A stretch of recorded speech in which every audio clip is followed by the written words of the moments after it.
The envelope was sitting on my kitchen counter when I came in from checking the drip lines that Tuesday morning. Plain white, HOA letterhead in the upper left corner. I knew what it was before I opened it, because Donna had told me it was coming, standing at the edge of my driveway 3 days earlier with a clipboard pressed against her chest and a look on her face that said she had already decided how this would end. $400. Violation of community conservation standards, the letter said.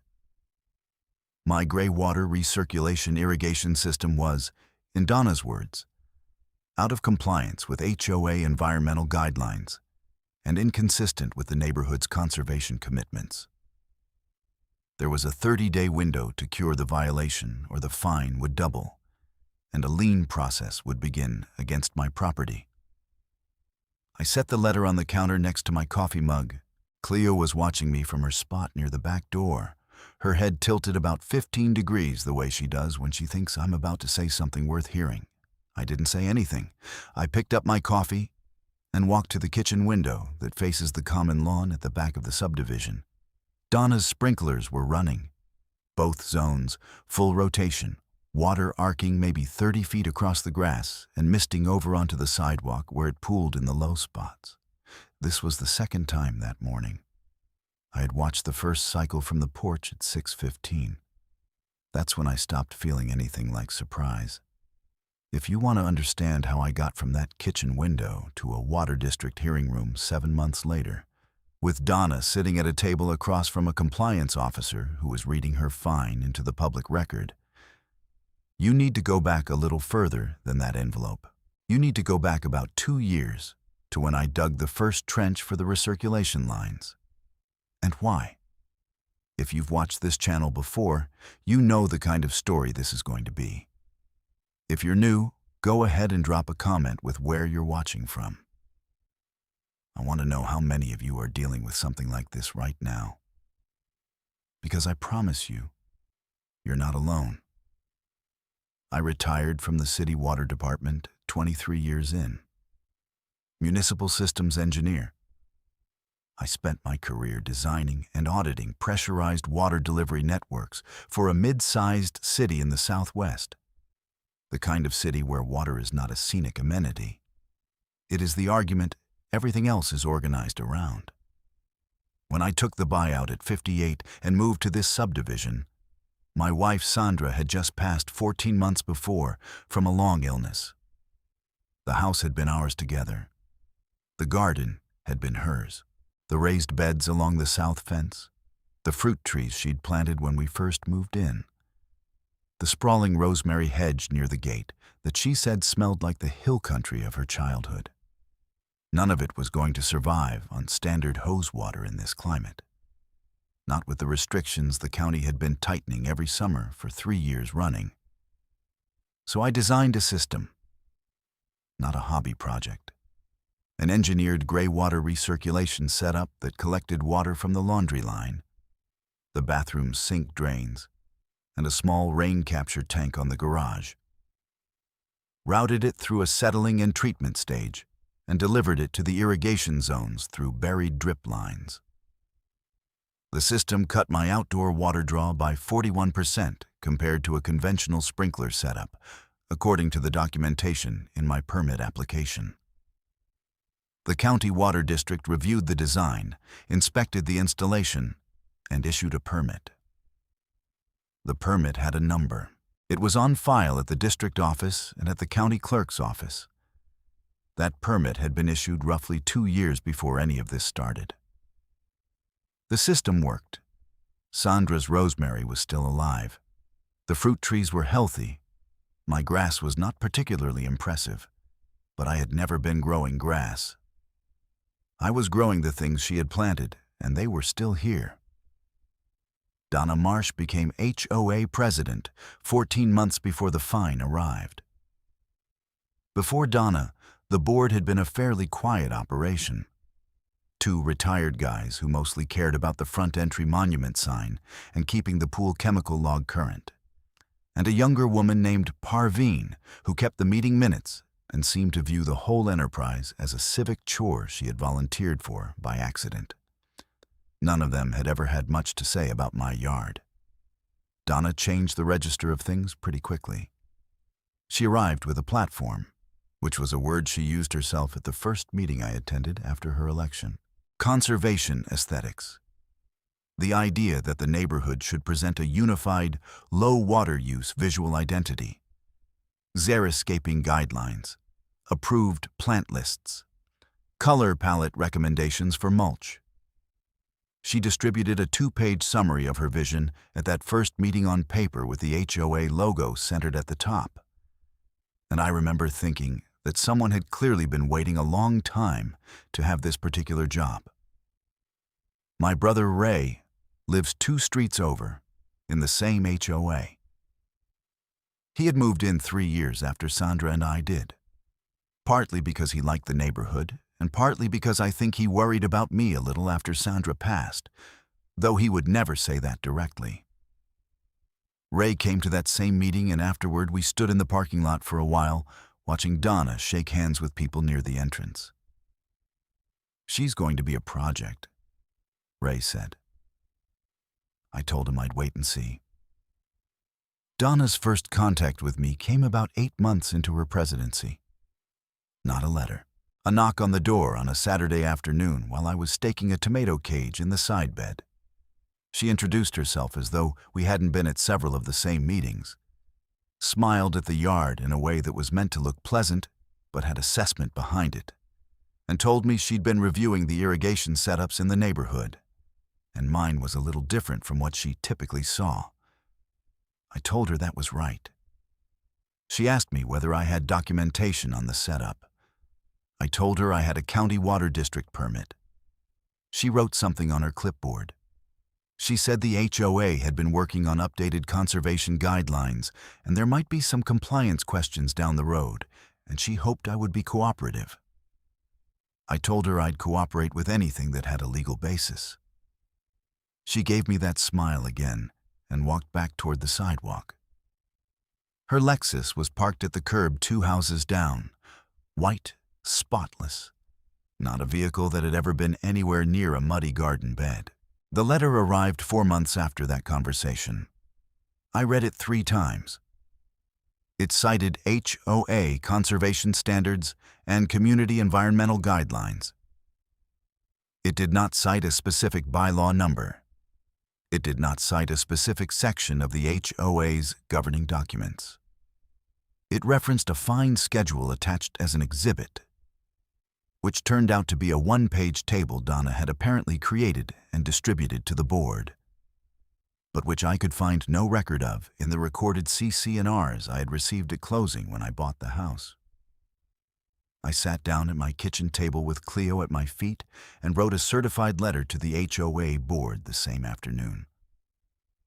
I asked for 3 specific things: the bylaw number and section authorizing the fine, the specific conservation guideline my system was alleged to violate, and a copy of the current governing documents showing when those guidelines had been formally adopted by the board in a noticed meeting. The response came back 2 weeks later. It was signed by Donna and contained none of the 3 things I had asked for. It restated the fine, told me the board had authority to enforce community standards under the general enforcement provisions of the CC&RS, and gave me an additional 30 days to bring my system into compliance, meaning to remove it. She had never told me what the system needed to do differently. She had only told me it needed to go. I want to be precise about this because it matters to what came next. Donna did not have a specific rule. She had a general authority clause and a personal opinion about what a compliant yard looked like, and she was trying to use one to enforce the other. I'd seen that move before. In my career, I had watched inspectors try to stretch general authority language over specific situations that the language was never written to cover. It never worked when someone pushed back correctly. I didn't call a lawyer yet. That was deliberate. What I did instead was get out my field notebook and start treating Donna's sprinklers the way I used to treat a suspect main in a distribution network. Document everything and let the data tell the story.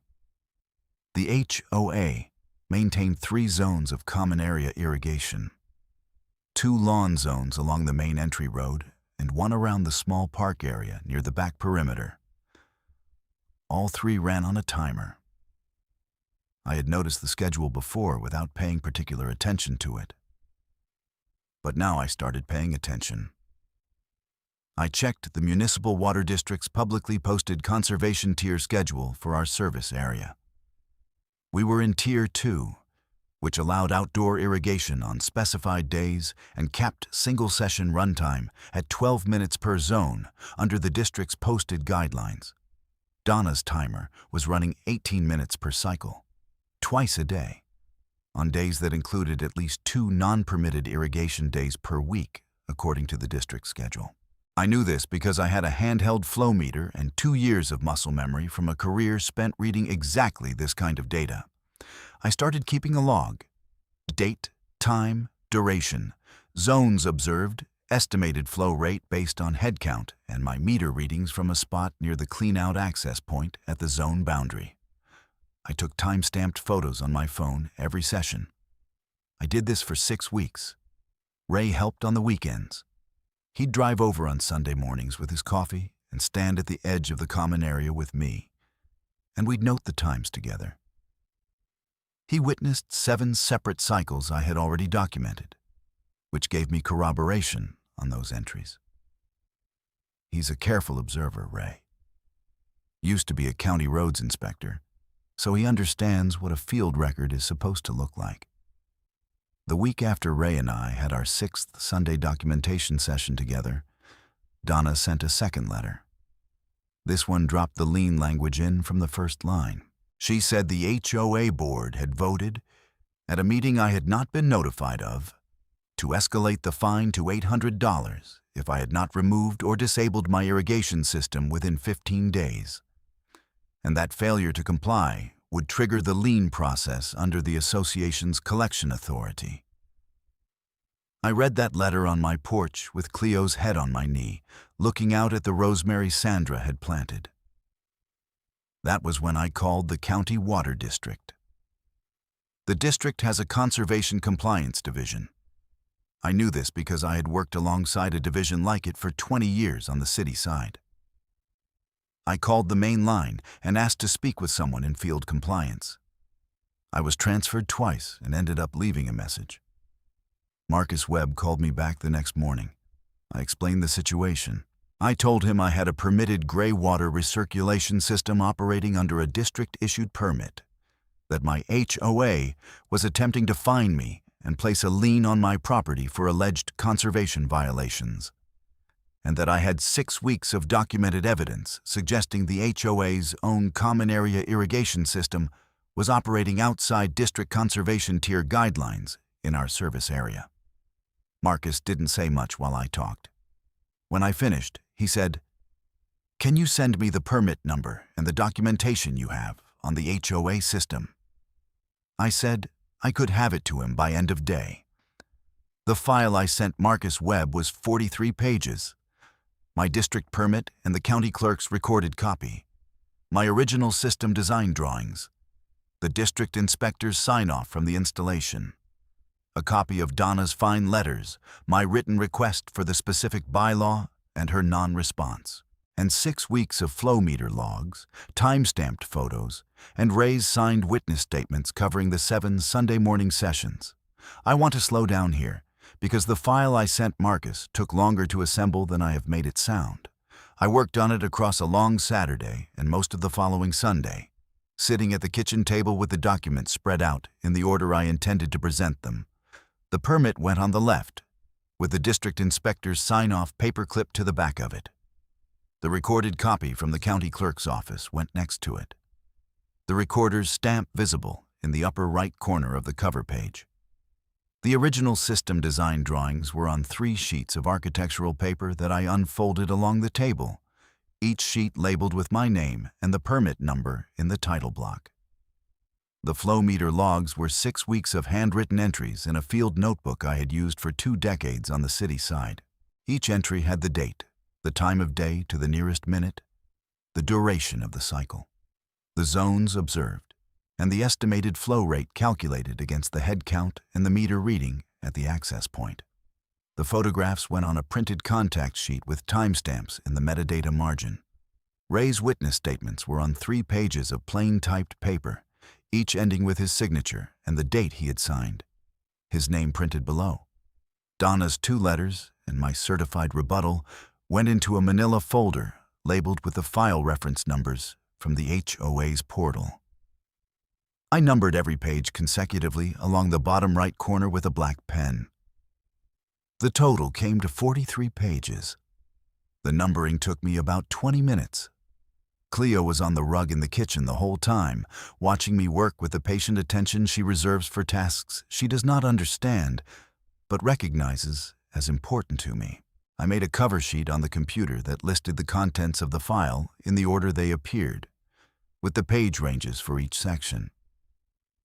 I included a 1-paragraph summary at the top describing the situation in plain language.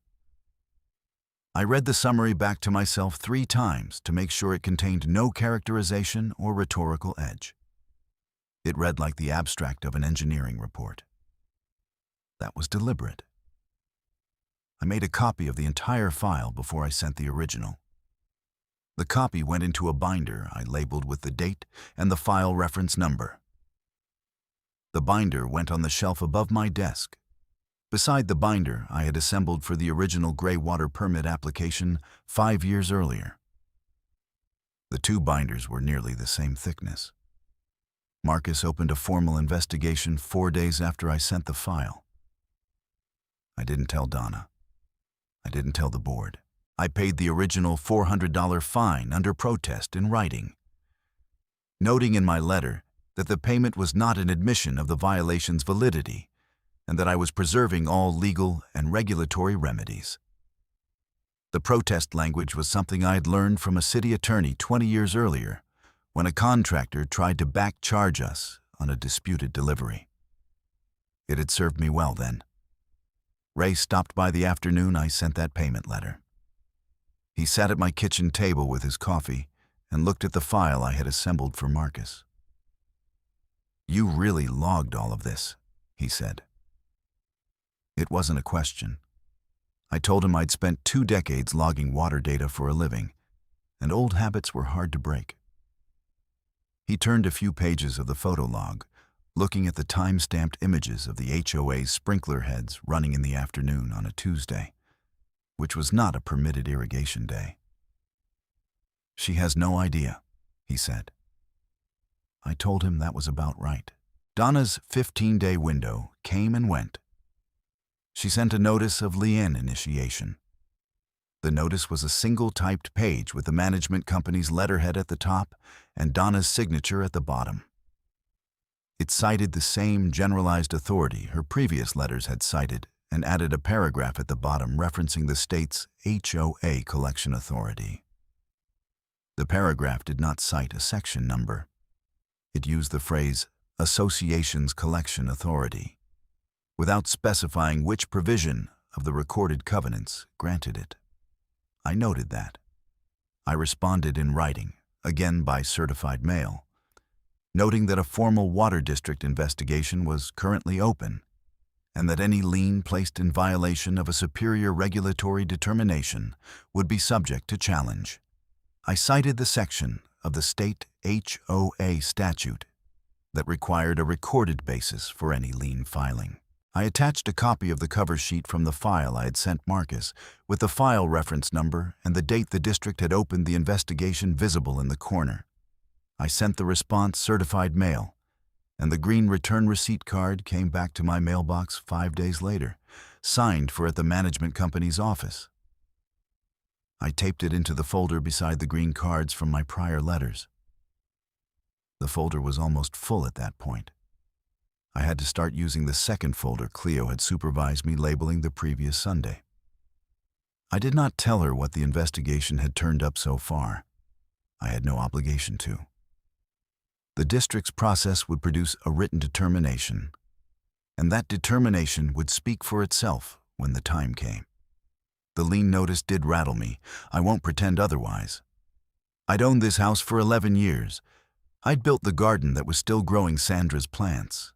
The idea of a bureaucratic cloud on the title, even a challenged one, sat in my chest in a specific way that I recognized from the hardest stretches after she passed, a kind of dull weight that didn't respond to logic, but that didn't stop me from working either. I took Cleo for a long walk that evening, and when we got back, I updated my field log and went to bed. Marcus Webb called me 6 weeks into the investigation.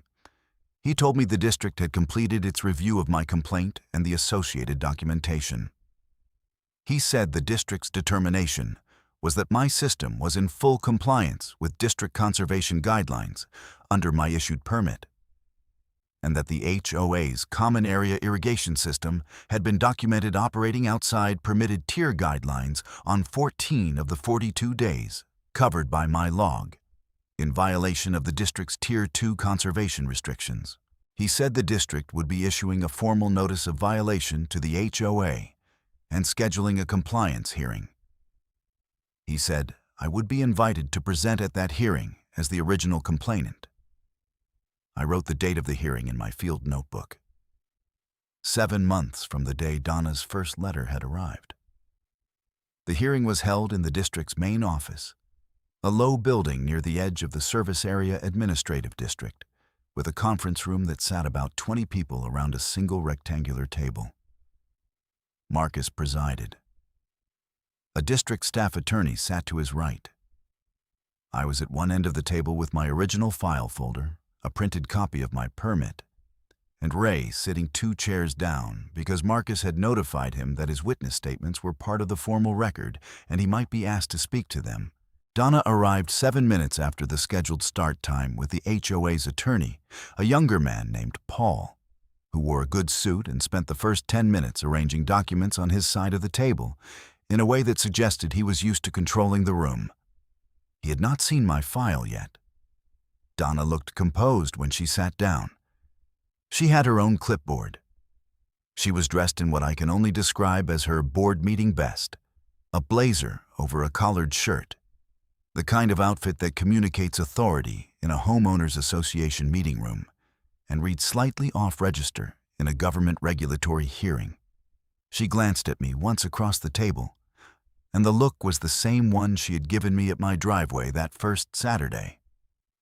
The look of someone who has already decided how things are going to end. Marcus opened the hearing by reading a summary of the district's investigation into the record. He read my permit number and its date of issuance. He noted that the permit had been issued approximately 26 months before the HOA's first violation letter. He read a summary of the district's engineering review of my system design and its determination of full compliance with Tier 2 conservation guidelines. He said the district had calculated my system's actual water use reduction versus a standard irrigation setup and confirmed the 41% reduction figure documented in my original permit application. Paul raised an objection. He said the HOA's governing documents included conservation guidelines that were adopted independently of district permit status and that the HOA had authority to enforce community standards within its own charter, regardless of what the district had permitted.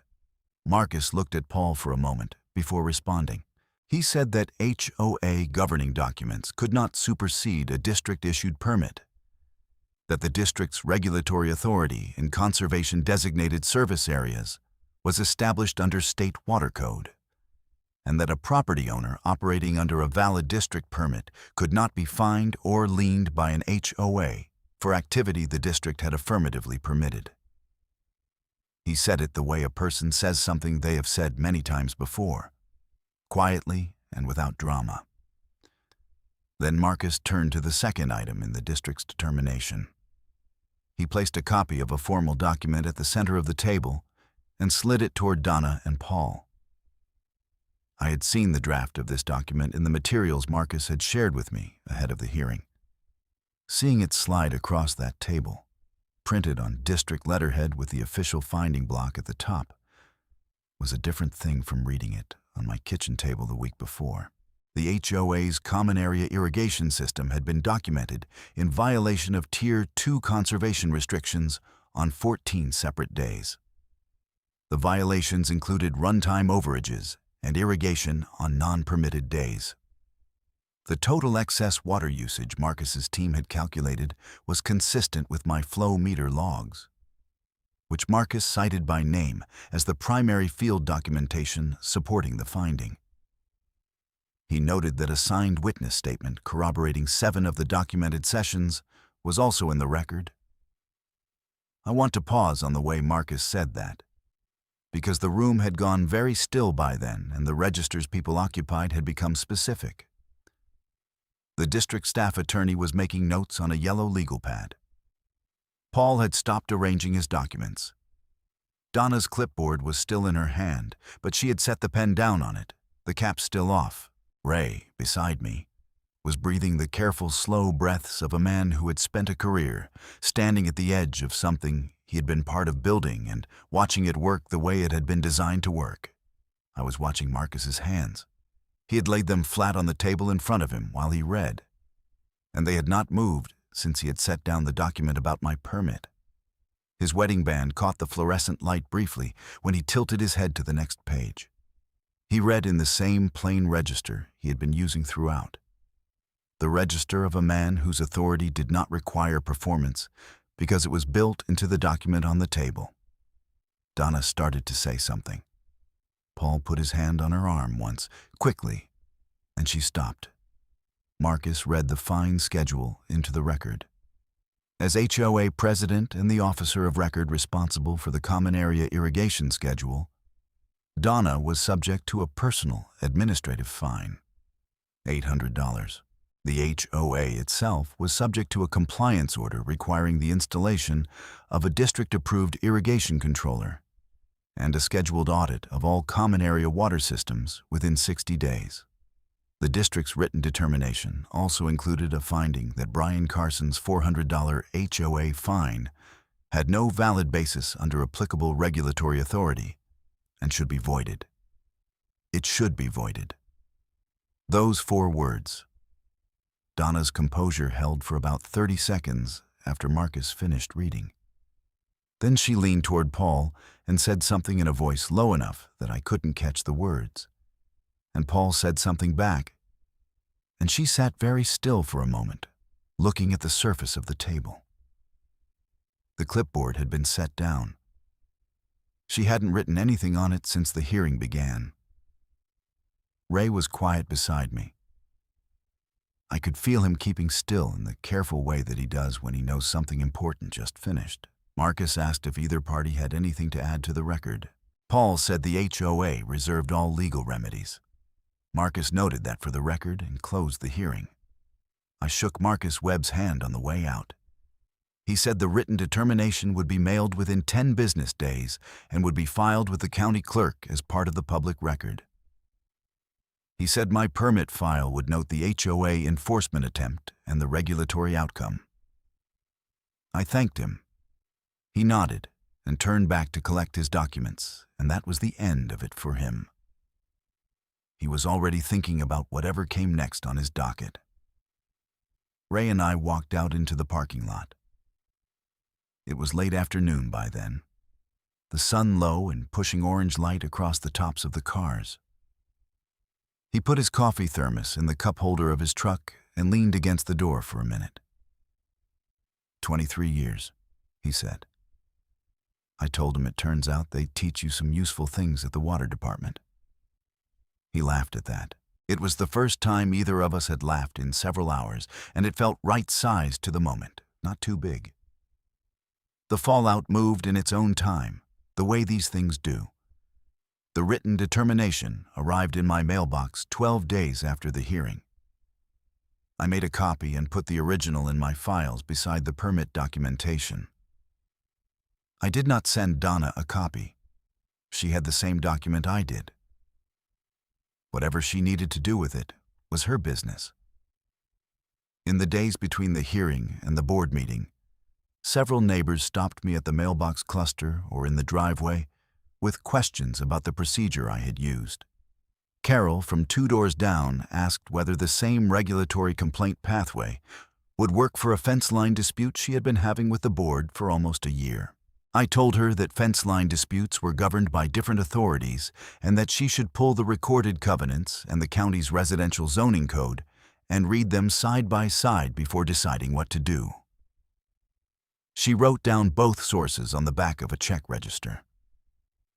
A man from the next street, who I knew only by face, asked whether I had hired an attorney. I told him I had not, that I had used the file as the argument and the regulatory authority had drawn the conclusions. He nodded. He said he had assumed I had needed a lawyer. I told him most procedural questions did not require lawyers. They required documents that said what the documents said and a process that took those documents seriously. He stood at the curb for a long moment after I said that. Then he thanked me and went on his way. I told Ray about the conversations on a Saturday morning when he came over with coffee. He said it sounded like the neighborhood was running a small audit of itself. I told him that was about right. He said it was probably overdue. I said it might be. The HOA board met 2 weeks after that. I know what happened at that meeting because Ray was there, along with 11 other homeowners who had apparently been paying more attention to the neighborhood's water situation than Donna had counted on. Paul had advised the board correctly that proceeding with any lien against my property at this point would expose the HOA to a regulatory challenge it could not win and potentially to a cost recovery claim under state water code. The board voted to void my fine and return my $400, along with a written acknowledgement that no valid bylaw had supported the original enforcement action. The same meeting produced a vote on Donna's continued presidency. She received 2 votes in her favor from a board of 7. The other 5 voted to remove her from the position and to hold a new election for the seat. One of those 5 votes was from Parveen, the woman who had been keeping the meeting minutes since before Donna's tenure began. Ray told me later that Parveen had stood up before the vote and said, in a level voice, that she had been trying to locate the specific bylaw Donna had cited in her enforcement letters since the district complaint became public, and she had not been able to find it in any version of the governing documents she had access to. Donna left the meeting before the vote was certified. The $400 came back to me as a check, not cash, which meant it cleared and I deposited it, and that was the end of the financial piece. The check was made out to me by name, drawn on the association's operating account at a regional bank in the county seat, signed by Parveen as acting treasurer pending the board's reorganization. The memo line read, "Refund of fine assessed under invalid citation."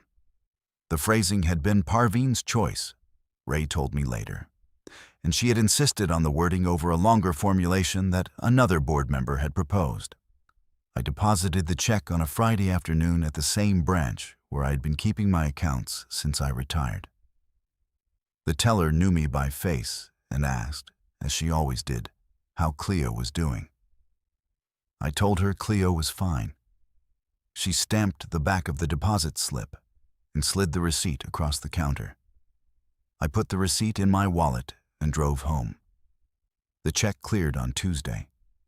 I made a copy of the deposit receipt and the cleared check image from the online statement, and I added both to the folder that had grown out of the original Greywater permit binder. I had 3 folders by then, all on the shelf above my desk. The folder labels were chronological. The check copy went into the 3rd folder, the one that documented the resolution of the dispute. The folder did not need much more after that. There was the certified mail receipt from the original permit application, the inspector's sign-off, the 2 letters from Donna, my certified rebuttals, the file I had sent Marcus, the district's written determination, the meeting minutes from the HOA board's vote to void my fine, and now the deposit receipt. The papers, in order, told the whole story. The whole story, told in the order the papers had arrived, took about 4 minutes to read. I used it to buy a new timer controller for my irrigation zones, one with a soil moisture sensor that the county water district had recently listed on their approved equipment rebate schedule. It was, in a small and exact way, the right use for the money. The HOA's irrigation contractor came out 6 weeks after the hearing and installed a district-approved controller on all 3 common zones. I watched from my side fence one afternoon while they worked. They were courteous and efficient and had nothing to do with any of this. The old timer box came off the wall and went into their truck, and the new one went up, and that was that. The twice-daily 18-minute cycles were over. Donna's personal fine was paid, according to the district's public compliance record, on the 38th day of the 60-day compliance window. I know this because the district's compliance records are public documents, and I have a habit of checking public documents. A few weeks after all of this settled, my neighbor 2 doors down, a woman named Carol, who had been on the receiving end of 2 of Donna's other enforcement campaigns over a decorative mailbox post and a particular variety of ornamental grass, stopped me on the sidewalk one morning while I was walking Cleo. She said she had heard about the water district hearing and wanted me to know she appreciated what I had done. I told her I had just filed a complaint and shown up with my paperwork. She said that was more than most people had the patience for. I thought about that for a second and told her that in my experience, patience was mostly just documentation kept over time. That's close enough to the truth that it will do. Ray came over for coffee the Saturday after the HOA board meeting, which had become a habit during the months of documentation and had apparently become a permanent fixture now that there was nothing in particular to document. He sat at the kitchen table and went through the new controller's manual while I made eggs, because that is the kind of person Ray is, and Cleo made her rounds between us looking for reasonable explanations for the smell of food. We didn't talk about Donna or the fine or the hearing much. There wasn't really anything left to say about it. What had happened the way it was supposed to, which meant the system had worked the way a well-designed system is supposed to work. Input the correct data in the correct format to the correct authority, and the authority produces the correct output. I had spent my whole career on that principle.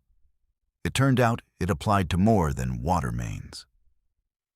I've thought sometimes about whether Donna knew what she was doing when she sent that first letter with no specific bylaw and no citation number. I don't think she did, and I don't think that's a charitable reading.